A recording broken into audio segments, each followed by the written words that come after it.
దాదాపు 2.5 గంటల నుండి మీ సహనాన్ని పరీక్షిస్తున్నాం. నేను వీలైనంత క్లుప్తంగానే మాట్లాడతాను. అంజిరెడ్డి గారు చేసిన ప్రసంగాన్ని మదింపు చేస్తూ బాలగోపాల్ గారు తన వ్యాసంగంలో చేసిన 3 ప్రతిపాదనలు ఒక విషయాన్ని స్పష్టం చేస్తున్నాయి. ఆయన మార్క్సిస్టేనా? నేను కాదనుకుంటున్నాను. ఆయన మార్క్సిస్ట్ కాదు. అంటే మార్క్సిస్ట్గా ప్రారంభమయ్యారు, మార్క్సిస్ట్గా పనిచేశారు, రచనా వ్యాసంగం చేశారు. కానీ ఆయన పరిణామ క్రమాన్ని తీసుకొని ఈ పుస్తక సంకలనంలో చోటు చేసుకున్న వ్యాసాలు 1993 నుండి 99 వరకు ప్రధానంగా, అంటే ఒక 6 సంవత్సరాల పాటు. అవి కాకుండా 2001లో రాసింది ఒకటి ఉంది, 2008లో రాసింది ఒకటి ఉంది. ఆ 2 మినహాయిస్తే ఆయన మార్క్సిస్టు కాదు అని చెప్పడానికి కావాల్సినటువంటి వ్యాసంగం అంతా కూడా 1993 నుండి 1999 లోపు ఆయన వ్యాసంగమే ఆ విషయాన్ని స్పష్టం చేస్తుంది. అంచేత ఒక మార్క్సిస్టుగా ఉండి మార్క్సిజం తోటి లేక మార్క్సిజంలో ఉన్నటువంటి భిన్న సాంప్రదాయాలతో సంభాషణ చేస్తాను అంటే అది ఒక మార్క్సిస్టుల మధ్య జరిగిన సంభాషణగా చూడవచ్చు. కానీ ఆయన తనను తాను పెట్టుబడిదారీ వ్యవస్థకి బద్ధ శత్రువునని, ఆ వ్యవస్థ అంటే నాకు అసహ్యమని చెప్పారు. వ్యవస్థని అసహ్యించుకున్నటువంటి వాళ్ళు చాలామంది ఉన్నారు. ఇక్కడ అసహ్యం కాదు ముఖ్యం, వ్యవస్థను అర్థం చేసుకోవటం. అంత అసహ్యంగా కనిపించే వ్యవస్థను మార్చడం ఎలా అనేటువంటిది సమస్య. ఎట్లా మారుస్తావు? మార్చడానికి ఇక్కడ ఎక్కడా కూడా మానవ పాత్ర ద్వారా, మానవ సమూహాల పాత్ర ద్వారా, నిర్దిష్ట స్థల కాలాదులలో వారి ప్రయత్నం ద్వారా దీనిని మార్చడం కంటే ఒక సంస్కర్త, ఒక ప్రవక్త ఏదో నీతి ప్రవచనాలు ప్రవశిస్తే ఆ ప్రవచనాలని జనం ఐచ్ఛికంగా కానీ మరి ఎందుకు సొంతం చేసుకోవాలో, ఆ ప్రవక్త ప్రవశించినంత మాత్రాన జనమందరూ సమూహాలుగా కానీ వ్యక్తులుగా కానీ ఎందుకు వాటిని సొంతం చేసుకోవాలి? ఆ సొంతం చేసుకోవాలని ఎందుకు అనిపించాలి? ఆయన అంటున్నారు కదా, ఓ ప్రవక్త చెప్తేనో లేకపోతే ఇంకెవరో చెప్తేనో అది అసహ్యం అనిపిస్తేనో జనం వాళ్ళ ప్రయత్నం ద్వారా తమ మీద తాము యుద్ధం చేసుకుంటూ ఆదివాసీలుగానో, కార్మికులుగానో, స్త్రీలుగానో, మహిళలుగానో కాదు, వ్యక్తులుగా. అసలు వ్యక్తికి ఎందుకు అనిపించాలి? అందుచేత ఇది ఒక మార్క్సిస్టు రూపాంతరం చెందుతూ మార్క్సిస్టు లేక మార్క్సిస్టు సాంప్రదాయాలతో జరిగిన సంభాషణగా ఈ రచనా వ్యాసంగాన్ని నేను చూడటం. మార్క్సిస్టుగా ప్రారంభమై తనలో వచ్చినటువంటి మార్పుని చెప్పడానికి తనను తాను మార్క్సిస్టుగా భావించుకుంటూ మార్క్సిజంలో ఖాళీలు ఉన్నాయనేటువంటి పేరుతోటి ఒక తాత్విక సంశయవాది జరిపిన సంభాషణ. అంటే దాంట్లో నాకు ఏమీ కొత్త అంశం కనిపించలేదు, నూతన ప్రతిపాదన కనిపించలేదు, మౌలిక ప్రతిపాదన అంతకంటే కనిపించలేదు. ఇది ఎలాగో చెప్పాలి, ఎందుకంటే బాలగోపాల్కి ఇలా చెప్పే బాధ్యత చాలా తక్కువ. బహుశా ఇలా మాట్లాడుతుంటే ఆయన వ్యక్తిత్వాన్ని నేను తక్కువ చేసి చూడటం వల్ల, ఆయన హక్కుల ఉద్యమకారుడుగానో లేదా మరొక రూపంలో ఆయన నిర్వహించినటువంటి పాత్రను తక్కువ చేసి చూడటం వల్ల, వ్యక్తిగా ఆయన గడిపినటువంటి నిరాడంబర జీవితాన్ని తక్కువ చేసి చూడటం వల్ల, ఒక సామాజిక ఉద్యమకారుడుగా అతను సాగించిన జీవిత క్రమాన్ని తక్కువ చేసి చూడటం వల్ల. కానీ ఒక బాధ్యతాయుతమైన వ్యక్తిగా, ఒక బాధ్యతాయుతమైనటువంటి తాత్విక చర్చను చేపట్టినప్పుడు మీరు ఎంత బాధ్యతాయుతంగా ఆ తాత్విక చర్చను చేస్తున్నారు అని అంటే, బాలగోపాల్లో నాకెందుకో 78 నుంచి ఆయన రచనా వ్యాసంగంతో నాకు సంబంధం ఉంది. బహుశా ఇక్కడ కూర్చున్నటువంటి వాళ్ళు అని చెప్పుకోవడానికి కాదు, ఇక్కడ కూర్చున్నటువంటి వాళ్ళు ఆయన రాసినటువంటి ప్రతి అక్షరాన్ని చదివినటువంటి వాళ్ళు ఎంతమంది ఉంటారో తెలియదు. నేను మాత్రం చదివాను, నా దగ్గర ఉన్నాయి. ఇప్పుడు ఇది ఎలానో అంటే ఆ బాధ్యత లేకుండా ఎలా చేశాడని చెప్పడానికి ఒక్క ఉదాహరణ చెప్పి తర్వాత అంశంలో పెడతాను. ఆయన విస్తృతి చాలా పెద్దది. నవల మీద మొదలు పెడతారు, ఎక్కడికో వెళ్ళిపోతారు. అంటే in my view is not a finished writer. అంటే ఏదైనా రాయదలుచుకున్నప్పుడు దానికి ఒక పథకం ఉంటుంది.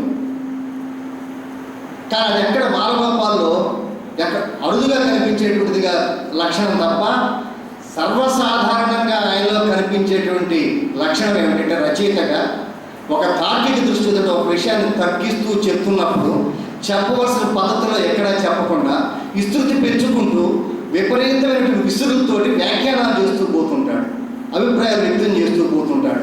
ఆ వ్యాఖ్యానాలకు కానీ అభిప్రాయాలకు కానీ నాకైతే ఎక్కడ దాఖలాలు ఆయన చూపిస్తున్నటువంటి ప్రయత్న సందర్భాలు బహు తక్కువ. అంటే అనవచ్చు, మీరంతా కూడా బడిలో పాఠాలు చెప్పేవారు అంటే ప్రతిదానికి సాక్ష్యం కావాలంటారు. ఆయన వృత్తిరీత్యా గణిత అధ్యాపకుడు. సామాజిక శాస్త్రాల్లో కంటే కూడా ప్రకృతి శాస్త్రాలు అన్నింటిలో గణిత శాస్త్రంలో మరింతగా పొదుపుగా సాక్ష్యాధారాలతో చెప్పాలి. అసలు గణిత శాస్త్రమే తర్కానికి ఆధారం. నువ్వు తర్కబద్ధంగా మాట్లాడేటప్పుడు గణిత శాస్త్రవేత్తమై నువ్వు చెప్పేటువంటి విషయాలకి ఏ విధమైనటువంటి దృష్టాంతాలు సాక్ష్యాలు ఏమీ చూపకుండా మాట్లాడు. ఉదాహరణ, రూపం సార్ అనే పేరుతో 1986లో ఒక 5-6 సాహిత్య విమర్శన వ్యాసాలను కలిపి ఒక చిన్న పుస్తకం వేశారు. దాంట్లో ఎందుకు వచ్చిందో సందర్భం, ఆ దేవి ప్రసాద్ ఉన్నాడు, ఏదో భారతీయ తత్వశాస్త్రం మీద రాశాడు, ఆయనకు పూర్వం మేము అంశలో భౌతికవాదం కనిపించింది, ఈ పెద్ద మనిషికి ఎట్ట కనిపించిందో అన్నాడు. ఈయనకి ఎట్లా కనిపించలేదో చెప్పాలి కదా. వ్యాఖ్యానం చేయడం సులభమే, అభిప్రాయం వ్యక్తం చేయడం సులభమే. వ్యాఖ్యానం అభిప్రాయాలకి మామూలు మిత్రుడు రామ్మోహన్ క్షమించాలి, పత్రికా రచయిత కూడా క్షమించాలి, అది నా అభిప్రాయం, బలమైన అభిప్రాయం కూడా. ఈ పత్రికా రంగంలో పనిచేసే వాళ్ళకి ఏంటంటే, వాళ్ళు రాసిన ప్రతిదీ కూడా శాస్త్రం లాగానే భావిస్తుంటారు, రాసిన ప్రతి అక్షరం శిలాక్షరం లాగానే అనుకుంటారు. దానికి ఏం ఆధారాలు చూపాల్సిన అవసరం లేదు, మూలాధారాలు అంతకంటే చూపాల్సిన అవసరం లేదు. బాలగోపాల్లో రచయితగా చూసినప్పుడు నాకు ఎక్కువగా పత్రికా రచయితే కనిపిస్తాడు. ఎలా పూర్వమీమాంస భౌతికవాదం కాదో చెప్పడానికి ఆయన తన జీవితకాలం కృషి చేశాడు దేవి ప్రసాద్. భౌతికవాదం ఎలానో చెప్పడానికి బాలగోపాల్ పూర్వమీమాంసల గురించి ఏం చదివారు, ఏం అధ్యయనం చేశారు అని చెప్పేశారు.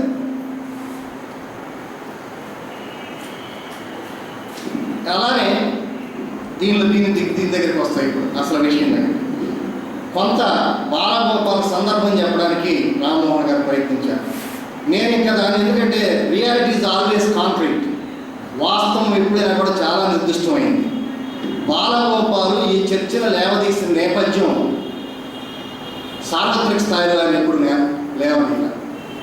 నిర్దిష్టమైనటువంటి తెలుగునాట జరుగుతున్న ఉద్యమాల నేపథ్యంలో, అందులోనూ ఎంఎల్ గ్రూప్స్, అందులోనూ పీపుల్స్ వార్, ఇది ఆయన నిర్దిష్ట నేపథ్యం. ఎందుకంటే ఈ నిర్దిష్ట నేపథ్యంలో సోవియట్ యూనియన్ పతనం తర్వాత, మిగతా తూర్పు యూరోప్ దేశాల పతనం తర్వాత ఆయన లేవనెత్తిన ప్రశ్నలు మౌలికమని అంటున్నారు. నేను కాదని ఎందుకు అంటున్నానంటే, ఈ ప్రశ్నల మీద మార్క్స్ దగ్గర నుండే చర్చ జరుగుతూ ఉంది. మార్క్స్ తర్వాత చర్చ జరుగుతూ ఉంది.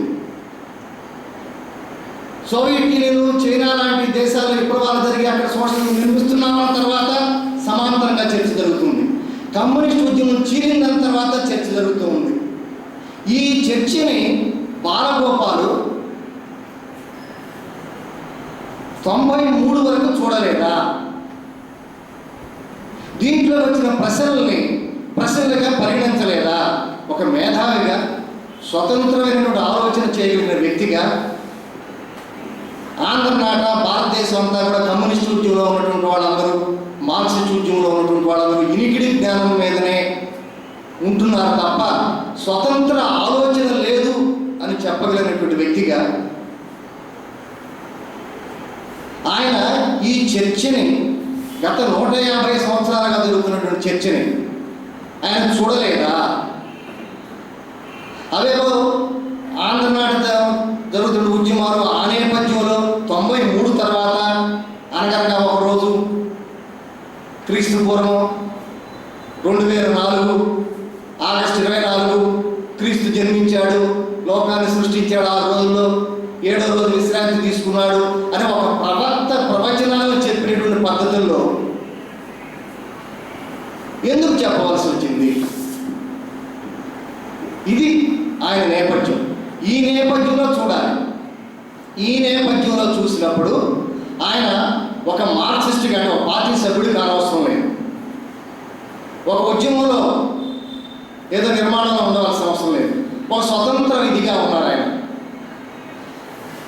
ఉండి మార్క్సిస్టు సాంప్రదాయంతో ఆయన చెప్తున్నారు దీంట్లో, నేను మార్క్సిజం అన్నా, మార్క్సిస్ట్ సాంప్రదాయం అంటాను, దాంట్లో కూడా మార్క్సిస్ట్ లెనినిస్ట్ సాంప్రదాయం ఒకటి, ఆ సాంప్రదాయానికి చెందినటువంటి వాడిని. ఒకప్పుడు నేను ఆ సాంప్రదాయంతో ఈ వ్యాసాలు రాశాను. అందులో కల్లోల చిత్రాల రాసుకున్నటువంటి వెనక మాటలు ఆయన చెప్పుకోండి. కానీ ఆ వ్యాసాలలో నేను ఏ లక్ష్యాలనైతే ఆశించానో ఆ లక్ష్యాలతోటి నాకు పేచీ లేదు. కానీ ఆ రాసినటువంటి దృష్టితోటి, తాత్విక దృష్టితోటి, అంటే మార్క్సిస్ట్ లెనినిస్ట్ దృష్టి అంటున్నారు. నేను కొంచెం ముందుకెళ్ళి ఏమంటున్నానంటే, ఈ నిర్దిష్ట నేపథ్యంగా ఆయన లేవనెత్తినటువంటి చర్చ సందర్భంగా చూస్తే మార్క్సిస్ట్ లెనినిస్ట్ మావో ఆలోచన విధానం నేపథ్యంగా ఆయన లేవనెత్తినటువంటి ప్రశ్నలు లక్ష్యంతో పేచీ లేదన్నారు. ఇప్పుడు ఆ లక్ష్యాన్ని నెరవేర్చడానికి కావాల్సినటువంటి ప్రధాన సూత్రీకరణలు మార్క్స్వి నా ఉద్దేశంలో 2. ఆ రెండింటికి జోలికి కూడా నేను వెళ్ళను. ఒకటే చారిత్రక భౌతికవాదం. ఈ చారిత్రక భౌతికవాదం అనేదాన్ని ఎలా అర్థం చేసుకోవాలనేటువంటిది ఒక పెద్ద సమస్య. అంజిరెడ్డి గారు కూడా ప్రస్తావించారు. మార్క్స్ అసలు ఏమన్నాడు? మార్క్స్ ఏమనలేదండి దీన్ని. జర్మన్ ఐడియాలు మెటీరియలిస్ట్ కన్సెప్షన్ ఆఫ్ హిస్టరీ అని పేరు పెట్టారు దానికి, అంటే చరిత్ర పట్ల భౌతికవాద దృష్టి అని. తర్వాత దాన్ని ఏంగెల్స్ చారిత్రక భౌతికవాదం అన్నాడు, హిస్టారికల్ మెటీరియలిజం అని ఇంగ్లీష్లో అన్నాడు. తర్వాత ఇటు రకరకాలుగా వచ్చారు. ఒక ఆయన పాల్ బ్రెత్ అని Marx junior contemporary German social democratic మూవ్మెంట్లో అతను దీన్ని ఎకనామిక్ ఇంటర్ప్రిటేషన్ ఆఫ్ హిస్టరీ అన్నారు. ఇటలీకి చెందినటువంటి ఆయన, గ్రామ్సీకి గురువు గారు లాంటి ఆయన మరొక ఆయన ఉన్నారు.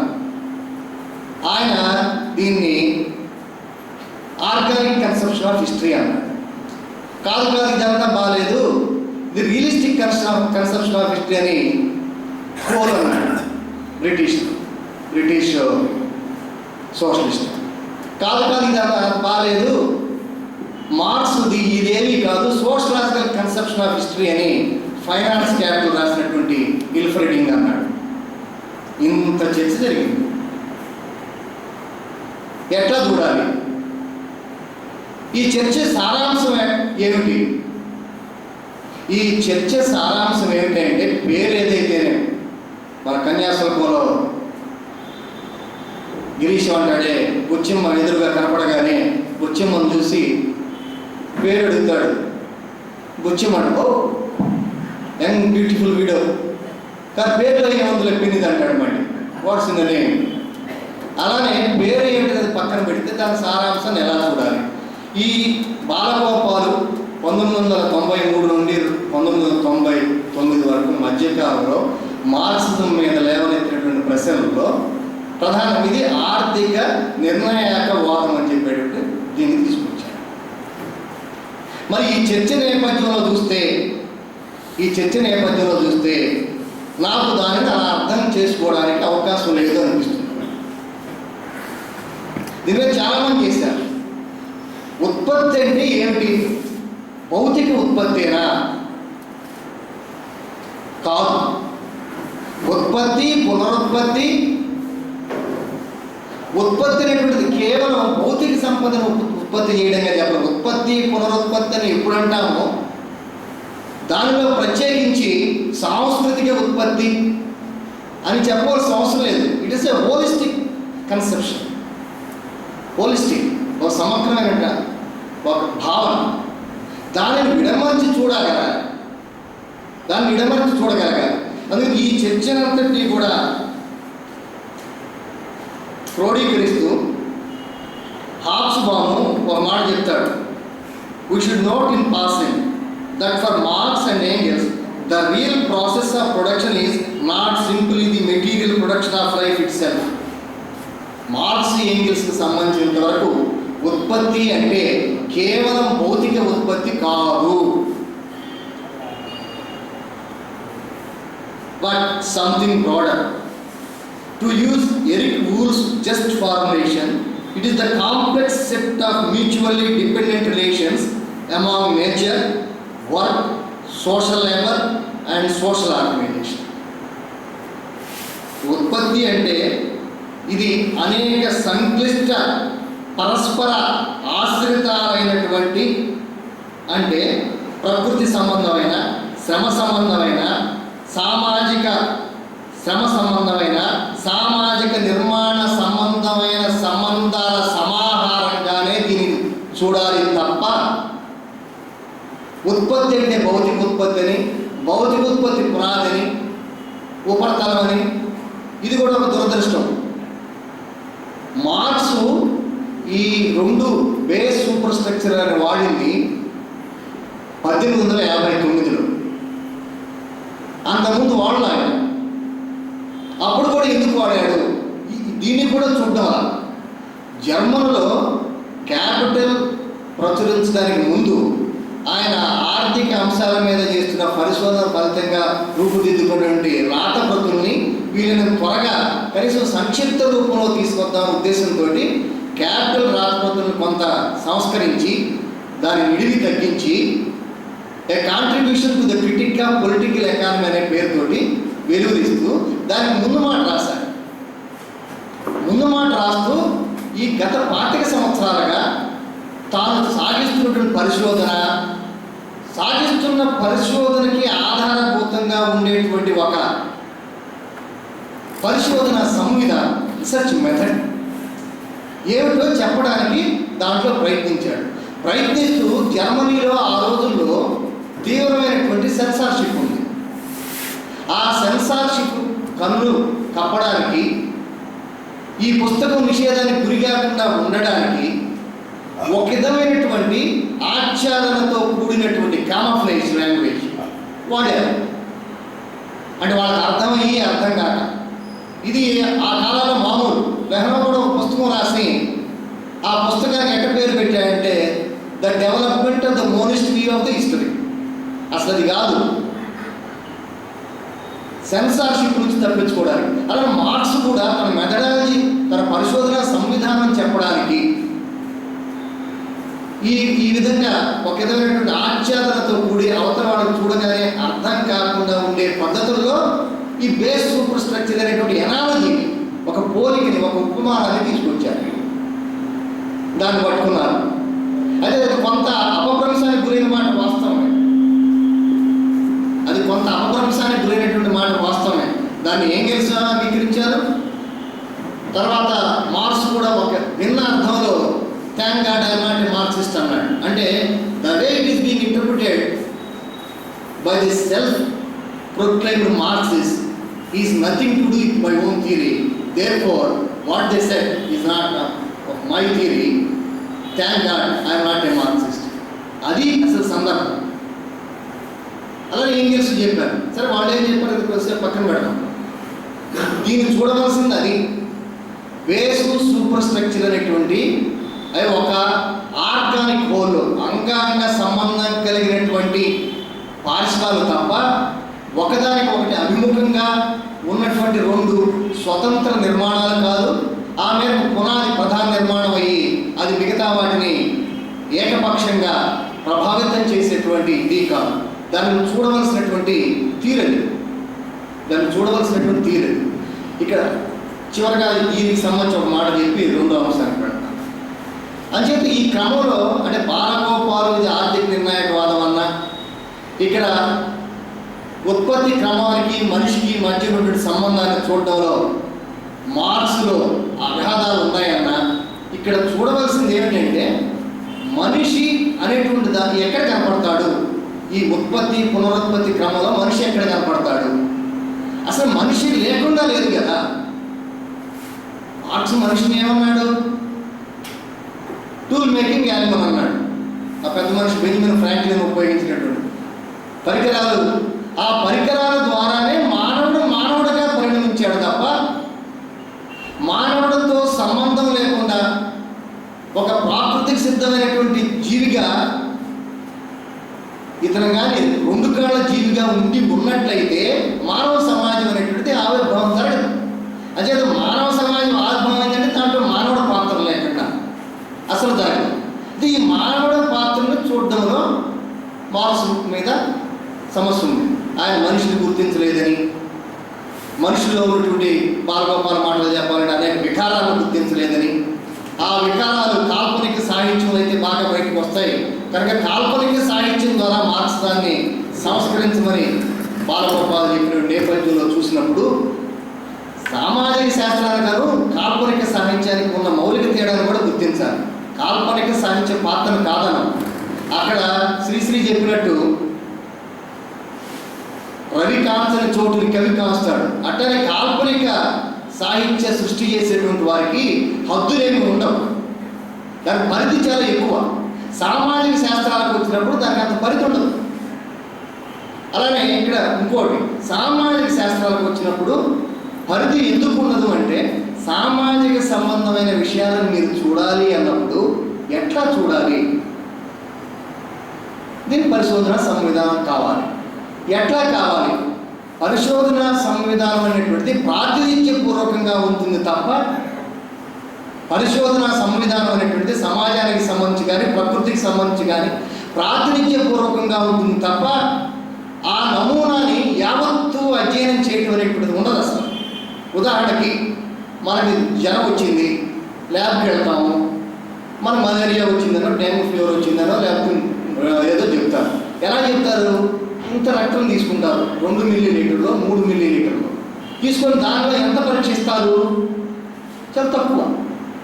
ఆ నమూనాను తీసుకొని పరీక్షించి మీ శరీరం మొత్తం కూడా పలానా వ్యాధి గురిందని చెప్తున్నారు. అంటే ఇది ప్రాతినిధ్యపూర్వకమైనటువంటి అధ్యయనమా లేక యావత్తు మనిషి శరీరంలో ఉన్నటువంటి అనేక పదుల సంఖ్యలో ఉన్నటువంటి రక్తాన్ని పరీక్షించి చెప్తున్నటువంటిదా?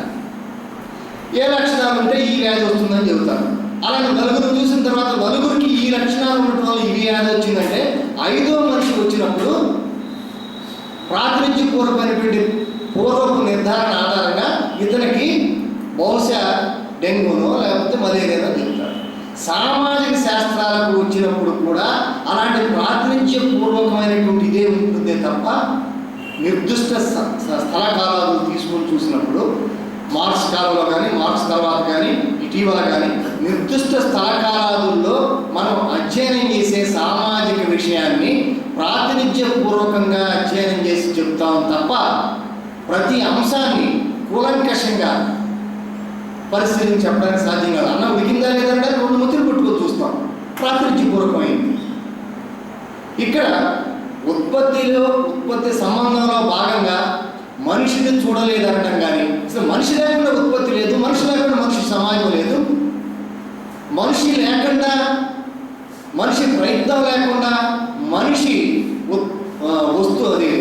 పరికరాలు తయారు చేసే జీవి దగ్గర నుండి ఆలోచించే జీవిగా పరిణామం చెందటం అనేటువంటిదే లేదు.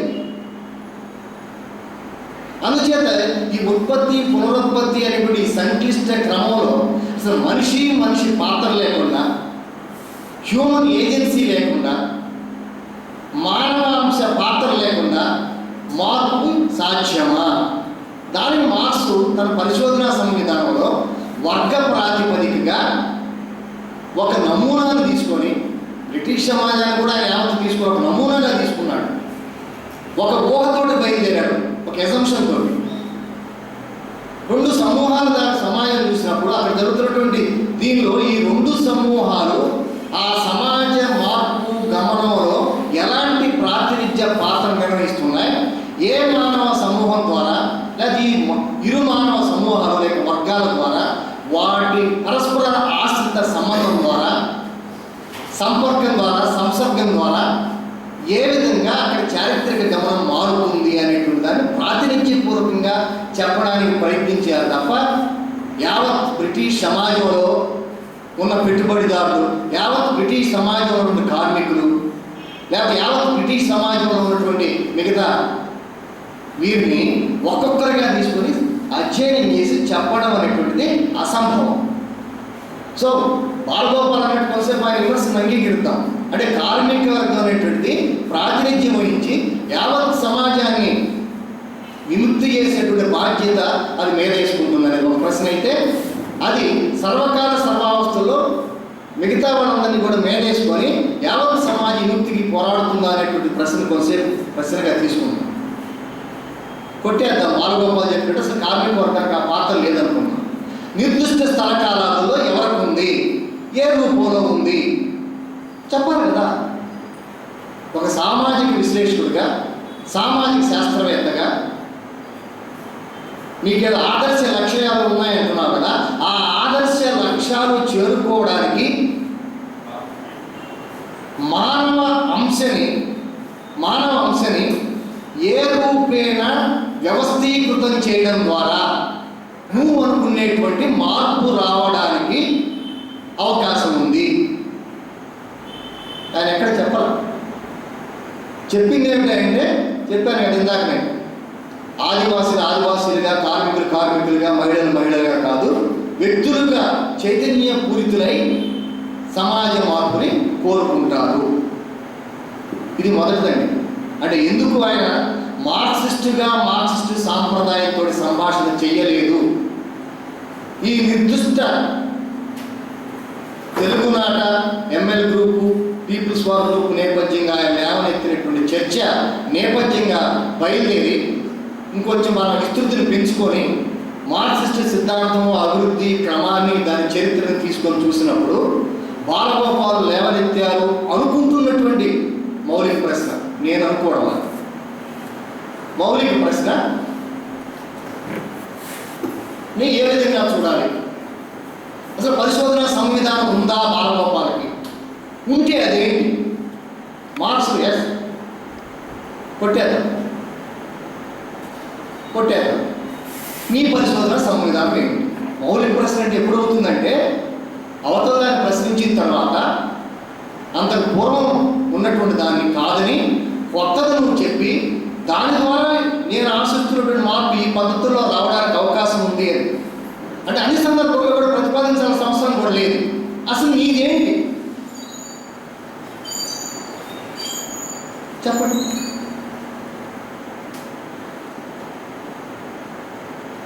రెండవది,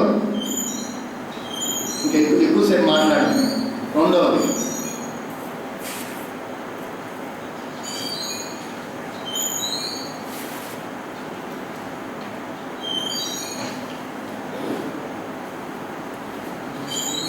స్కిప్ చేస్తున్నాను.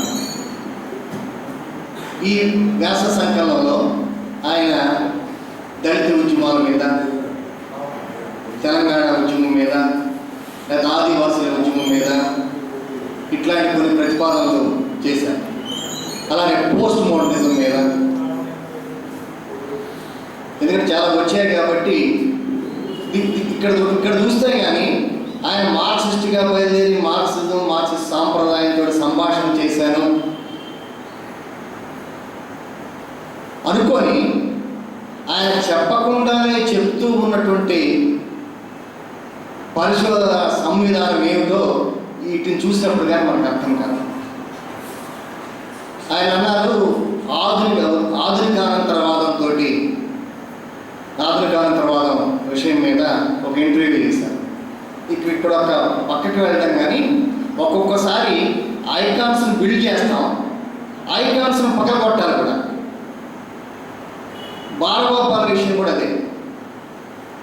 ఆయన ఐకాన్, నాకేం అభ్యంతరం లేదు, నాకేం ఈర్ష్య లేదు, ద్వేషం లేదు. కానీ అన్ని విషయాల మీద సాధికారంగా మాట్లాడగలిగినటువంటి ఒక ప్రాణం ఉన్నటువంటి విగ్రహం అయిపోయారు. పోస్ట్ మోడర్నిజం మీద ఆయన ఏం చదవాలి,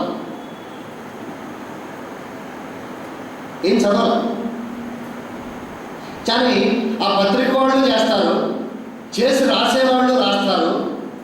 అట్లా పోస్ట్ మోడర్న్ మీద చదివారు, దాని ఆనుకోణాలు తెలిసినటువంటి వాళ్ళు ఉన్నారంటే తిరుపతిరావు గారు ఉన్నారు. ఆయన ఇక్కడ ఉన్నారని చెప్పడం వల్ల నేను అంటే ఐకాన్స్ని ఐకానాక్లాస్ట్ అనేటువంటిది ఎంత అవసరం సమాజానికి. బ్రహెట్ ఒక మాట అంటాడు, ఒక జాతికి కథానాయకులు కావాల్సి వచ్చారంటే ఆ జాతికి అంతకంటే దౌర్భాగ్య పరిస్థితి ఇంకోటి లేదు అని. మనకి అలాంటి వాళ్ళు కావాలి. దౌర్భాగ్యం ఈ పత్రికలు రాస్తుంటారు, మేము హీరో నాగార్జున వచ్చాడు, ఎవరికి హీరో? అతను వృత్తి నటన, కథానాయక పాత్రలు వేయచ్చు, but is not hero. Hero of whom? అట్లా అంటే అలానే వీళ్ళు సృష్టిస్తున్న భాష చాలా ఉంటుంది. సీమాంధ్ర ఎక్కడ ఉందండి అసలు? పిచ్చి మాటలు అంటే అసలు మామూలు ఉష్ట్రపక్షిలాగా ఊళ్ళకి తలపెట్టి ఆలోచించడం తప్ప. అందుకని ఐకాన్స్ బిల్డ్ అవుతూ ఉంటారు, but it's also our duty to break that icons.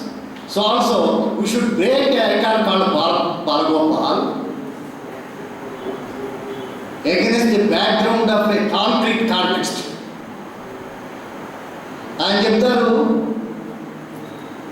ఆధునిక అనంతరవాదం అనేటువంటిదట జ్ఞాన మీమాంసకి, అంటే థియరీ ఆఫ్ నాలెడ్జ్కి చాలా అనుదానం చేసింది.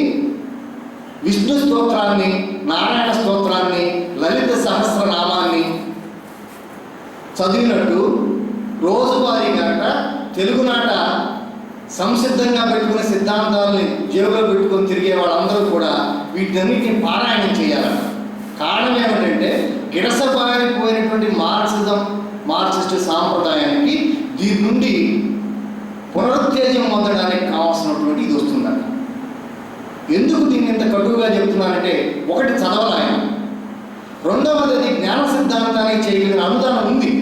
ఎక్కడ ఉందంటే అది ఆత్మాశ్రయ అంశాన్ని, అంటే మార్క్సిజం మీద ఉన్న విమర్శ ఉందే, మార్క్సిస్ట్ పరిశోధన సంవిధానం మీద ఉన్న విమర్శ ఉందే, దాంట్లో మనిషికి తగు స్థానం లేదు.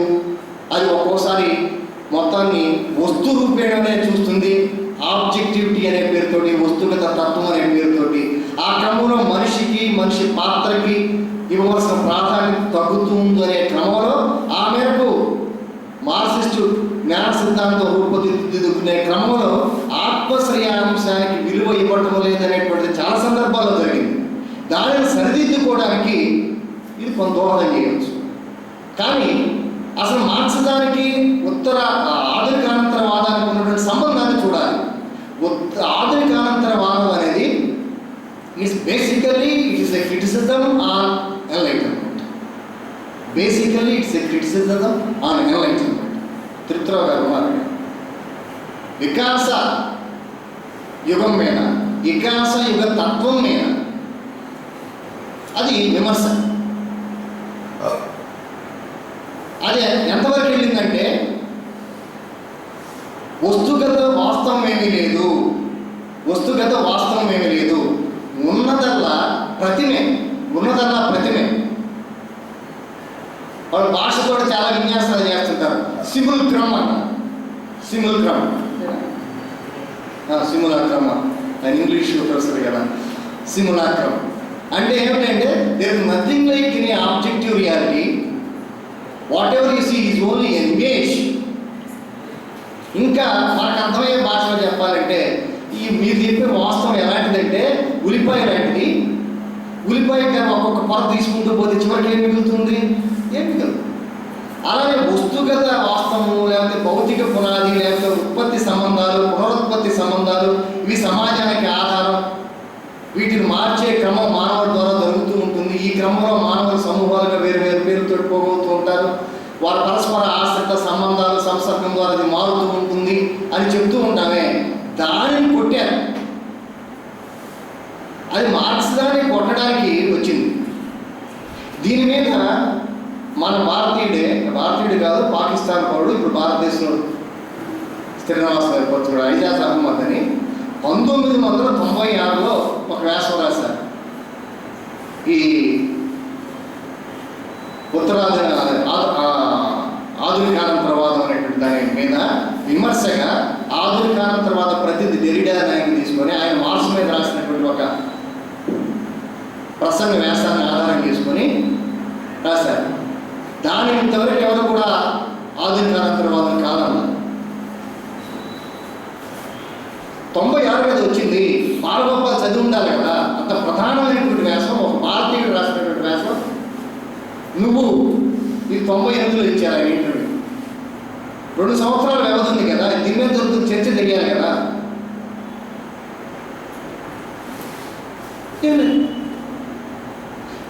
అంటే ఇక్కడ ఆధునికానంతరవాదం అంతిమంగా చెప్పేది ఏంటంటే, ఎవరు ప్రపంచంలో వాడండి తిరుపతిరావు గారి పుస్తకం తీసుకొని చదివితే బ్రహ్మాండంగా అర్థమవుతుంది.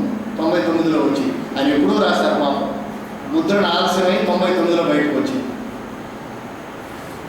దాంట్లో ఆధునికానంతరవాది ఏం కోరుకున్నాడు, మన తిరుపతిరావు గారు చక్కటి తెలుగులో చెప్పాడు, స్వైరపు వ్యవహారం చేయాలనుకుంటున్నాడు. వాడికి మిగతా ప్రపంచం ఏమవుతుంది అనేటువంటి వాడికి సంబంధం లేదు. లివ్ అండ్ లెట్, మిగతాది ఏమైనా పర్వాలేదు. ఇది మనం శంకరుడు చెప్పేటటువంటి బ్రహ్మవాదం కంటే భిన్నమైందా? అది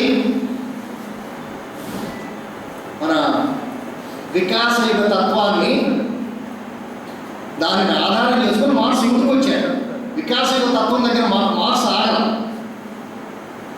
దాని మీద పెద్ద విమర్శ చేశాడు.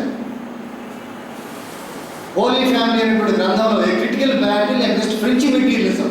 ఫ్రెంచ్ మెటీరియలిజం అంటే ఫ్రెంచ్ భౌతికవాదము వికాసయుగ తత్వాన్ని ప్రాతినిధ్యం వహించినట్లు బహుశా 17, 18, 19 శతాబ్దాల్లో మరొక దేశపు వికాస ఉద్యమం అంతటి లోతైన ప్రాతినిధ్య పాత్ర నిర్వహించారు.